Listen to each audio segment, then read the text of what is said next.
कहानी शुरू होती है एक खूबसूरत से जंगल से जिसका नाम मोर होता है।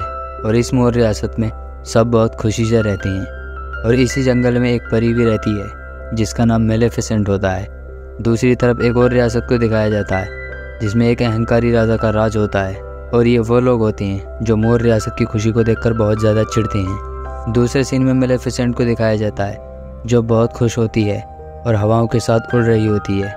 तभी वहाँ पर 3 और परियां आ जाती हैं जो बहुत छोटी होती हैं। वो मेलेफिसेंट को बताती हैं कोई इंसान उनके इस खूबसूरत से जंगल में चोरी करने के लिए आया है। मेलेफिसेंट ये सुनते ही तुरंत वहाँ पहुँच जाती है, लेकिन वहाँ 2 क्रिएचर्स पहले से ही खड़े होते हैं जिनकी डर के वजह से वो चोर बाहर नहीं निकलता है। तभी मेलेफिसेंट बोलती है, डरो मत, बाहर आ जाओ, हम चोरी करने पर मौत की सज़ा नहीं देते। और फिर वो चोर बाहर आ जाता है। मेलेफिसेंट उससे पूछती है, कौन हो तुम? वो बोलता है, मेरा नाम स्टेफन है, तुम कौन हो? फिर वो परी बताती है, मेरा नाम मेलेफिसेंट है, और कहती है तुमने जो चुराया है वो मुझे वापस कर दो। दरअसल स्टेफन ने एक मोती चुराया होता है जो बहुत ज़्यादा कीमती होता है, लेकिन मेलेफिसेंट के कहने पर वो उसको वापस कर देता है। फिर मेलेफिसेंट स्टेफन को जंगल से बाहर लेकर आती है जिससे स्टेफन अपने घर वापस पहुंच सके। जंगल से बाहर आने पर एक आलीशान महल दिखता है। दरअसल वो महल उसी राजा का होता है जो मोर रियासत से बहुत ज़्यादा चिढ़ता है, और स्टेफन भी वहीं से आया है। स्टेफन कहता है, मैं एक दिन इसी महल पर राज करूंगा। फिर मेलेफिसेंट उससे पूछती है कि तुम अब कहाँ रहते हो? स्टेफन कहता है, मैं एक खेत में रहता हूँ। फिर मेलेफिसेंट कहती है, तो तुम्हारे माँ बाप किसान होंगे? स्टेफन इसके जवाब में कहता है, मेरे माँ बाप नहीं हैं। मेलेफिसेंट कहती है, मेरे भी माँ बाप अब इस दुनिया में नहीं रहे। फिर स्टेफन कहता है, मैं तुमसे दोबारा मिलने आऊँगा, और उसकी तरफ दोस्ती का हाथ बढ़ाता है। लेकिन जब मेलेफिसेंट उससे हाथ मिलाती है तो उसका हाथ जल जाता है। दरअसल स्टेफन ने लोहे की एक रिंग पहनी होती है। मेलेफिसेंट उसे बताती है लोहा परियों को जलाता है। इतना सुनकर स्टेफन रिंग निकालकर फेंक देता है और ये भी कहता है कि तुम्हारे पंख बहुत अच्छे हैं, और फिर वो चला जाता है। मेलेफिसेंट पूरी रात स्टेफन के बारे में सोचती रहती है। फिर कुछ दिनों बाद स्टेफन मेलेफिसेंट से मिलने आता है और उन दोनों में बहुत ज़्यादा गहरी दोस्ती हो जाती है जो बहुत जल्द प्यार में बदल जाती है। लेकिन किस्मत को शायद कुछ और ही मंजूर होता है। कुछ समय साथ रहने के बाद स्टेफन अपनी इंसानी रियासत में वापस चला जाता है और मेलेफिसेंट अकेली रह जाती है। लेकिन वो मोर रियासत की रक्षक बन चुकी है और सबसे ताकतवर परियों में से है। फिर एक दिन इंसानों की रियासत का राजा बहुत बड़ा लश्कर लेकर मोर रियासत पर हमला करने के लिए आता है और मोर रियासत के सामने पहुंच जाता है। लेकिन वहां बहुत जल्द मेलेफिसेंट भी पहुंच जाती है और मेलेफिसेंट के साथ वो क्रिएचर्स भी होते हैं। फिर दोनों रियासतों के बीच एक बहुत बड़ी जंग होती है जिसमें जीत मेलेफिसेंट की होती है। लेकिन इंसानों की रियासत का राजा इस हार से बहुत ज़्यादा चिढ़ जाता है और अपने पास खड़े लोगों से कहता है, जो भी उस परी यानी कि मेलेफिसेंट को मारेगा उसे इस रियासत का अगला राजा बनाया जाएगा। और वो ये भी कहता है कि वो अपनी बेटी की शादी भी उसी से कर देगा। लेकिन जहाँ ये सब बातें वो लोगों से कह रहा होता है वहाँ स्टेफन भी मौजूद होता है। लेकिन अगले ही सीन में दिखाया जाता है स्टेफन मोर रियासत में वापस आता है और मेलेफिसेंट को आवाज़ लगाता है, और फिर वहाँ मेलेफिसेंट आ जाती है। लेकिन मेलेफिसेंट स्टेफन से नाराज़ होती है, पर स्टेफन मेलेफिसेंट को बताता है कि इंसानी रियासत का राजा तुम्हें मारना चाहता है, लेकिन मैं तुमसे प्यार करता हूँ, इसीलिए तुम्हें ये सब बताने के लिए आया हूँ। और मेलेफिसेंट उस पर यकीन भी कर लेती है और फिर वो दोनों बहुत सारी बातें करती हैं। और जब मेलेफिसेंट सो जाती है तब स्टेफन अपना खंजर निकालता है और मेलेफिसेंट के ऊपर उछालता है, लेकिन वो उसे नहीं मार पाता क्योंकि स्टेफन भी कहीं ना कहीं मेलेफिसेंट को प्यार करता है। लेकिन फिर अगले ही पल में स्टेफन मेलेफिसेंट के पर काट कर ले जाता है।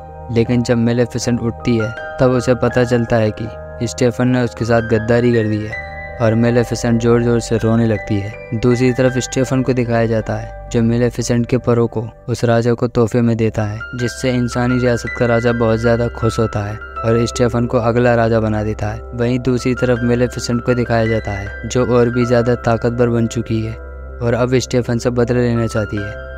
वहीं दूसरे सीन में महल को दिखाया जाता है जहाँ पर जश्न की तैयारी चल रही होती है क्योंकि स्टेफन की वाइफ यानी कि रानी को एक औलाद पैदा हुई है जो कि एक लड़की होती है। लेकिन जब ये सब मेलेफिसेंट को पता चलता है वो भी वहाँ पहुँच जाती है और वो बहुत ज़्यादा नाराज़ होती है और स्टेफन की बेटी को श्राप दे देती है। मेलेफिसेंट कहती है जब इसकी 16वीं सालगिरह होगी वो दिन इसका आखिरी दिन होगा, यानी कि उस दिन वो मर जाएगी। स्टेफन जब ये सुनता है तब वो मेलेफिसेंट से माफ़ी भी मांगता है और वो कहता है कि ऐसा मत करो। इसके जवाब में मेलेफिसेंट स्टेफन से कहती है कि ये बच सकती है, लेकिन ये तभी बच सकती है जब कोई इसको सच्चे प्यार वाली किस करेगा। लेकिन स्टीफन के कुछ भी समझ नहीं आता और वो अपनी बेटी को महल से दूर उन 3 परियों के साथ भेज देता है, जहाँ वो उसको 16 साल 1 दिन तक पालेंगी। और वो परियां उस लड़की यानी कि अरोरा को जंगल में ही पालने लगती हैं। लेकिन मेलेफिसेंट भी वहाँ पहुँच जाती है और कुछ समय बाद अरोरा यानी कि वो लड़की थोड़ी बड़ी हो जाती है। तब वो मेलेफिसेंट से मिलती है और वो मेलेफिसेंट से कहती है, मैं तुम्हें जानती हूँ कि तुम कौन हो। जब मेलेफिसेंट उससे पूछती है तो वो कहती है, तुम मेरी परी माँ हो जिसने मुझे बचपन से पाला है।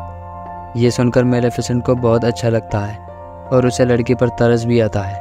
दरअसल उन तीनों परियों से अरोरा नहीं पाली जाती है क्योंकि उन्हें ये नहीं पता होता कि बच्चों को कैसे पाला जाता है। इसीलिए मेलेफिसेंट ने ही अरोरा को पाला होता है। यही वजह थी कि मेलेफिसेंट को बहुत अच्छा लगता है जब वो उसे परी माँ बुलाती है। फिर एक दिन मेलेफिसेंट को एहसास होता है कि वो बहुत ज़्यादा गलत थी और अपना श्राप वापस लेती है। लेकिन अब श्राप वापस नहीं हो सकता। अब श्राप तभी टूट सकता है जब कोई अरोरा को सच्चे प्यार वाली किस करे। फिर एक दिन जब अरोरा जंगल में घूम रही होती है तभी वहाँ एक लड़का आता है जिसका नाम फिलिप होता है। वो अरोरा से राजमहल का रास्ता पूछता है और अरोरा उसको रास्ता बता देती है और वो वहाँ से चला जाता है। लेकिन अरोरा फिलिप को पसंद करने लगती है और फिलिप को भी अरोरा बहुत ज़्यादा अच्छी लगती है। वहीं दूसरी तरफ दिखाया जाता है अरोरा महल पहुँच जाती है। वहीं अगले सीन में दिखाया जाता है अब अरोरा के 16 साल पूरे हो चुके हैं, इसीलिए अरोरा बेहोश हो जाती है। वहीं दिखाया जाता है मेलेफिसेंट उस लड़के यानी कि फिलिप को लेकर आ रही है जिसे अरोरा पसंद करती है। फिर मेलेफिसेंट फिलिप को अरोरा के कमरे के बाहर छोड़ देती है। जब फिलिप को होश आता है तो वह तीनों परियां फिलिप को कमरे के अंदर ले जाती हैं जहां अरोरा होती है। फिर वहीं फिलिप अरोरा को कुछ भी करता है। ये सब मेलेफिसेंट छुप कर देख रही होती है। जब वो तीनों परियां और फिलिप चले जाती हैं तो मेलेफिसेंट अरोरा के पास आती है और अगले ही पल में अरोरा को होश भी आ जाता है। फिर मेलेफिसेंट और अरोरा और वो डेवल यानी कि कौवा वापस मूर रियासत जाने लगते हैं। लेकिन जाते टाइम स्टीफन मेलेफिसेंट के ऊपर लोहे का जाल फेंक देता है जिससे वो जलने लगती है। फिर मेलेफिसेंट डेवल यानी कि उस कौवे को कहती है कि ड्रैगन बन जाओ और फिर वो ड्रैगन बन जाता है और फिर वहाँ मौजूद सभी लोगों को मारने लगता है। वहीं अगले सीन में अरोरा को दिखाया जाता है जो मेलेफिसेंट के परों के पास होती है। वहीं मेलेफिसेंट और स्टीफन की लड़ाई होने लगती है और स्टीफन के लोग उस ड्रैगन को भी जंजीरों से जकड़ लेते हैं। लेकिन अगले ही सीन में अरोरा को दिखाया जाता है जो शीशे को तोड़ देती है जिसमें मेलेफिसेंट के पर होते हैं और वो पर आकर मेलेफिसेंट को दोबारा लग जाती हैं, जिसका मतलब है कि अब वो फिर से उड़ सकती है। और कुछ देर लड़ाई के बाद वो सबको मार देती है और स्टीफन भी लड़ाई के दौरान महल से गिरकर मारा जाता है और वो सब मूर रियासत में वापस लौट आती हैं जहाँ पर फिर से खुशियाँ लौट आती हैं और मूर रियासत की दूसरी रानी अरोरा बन चुकी है।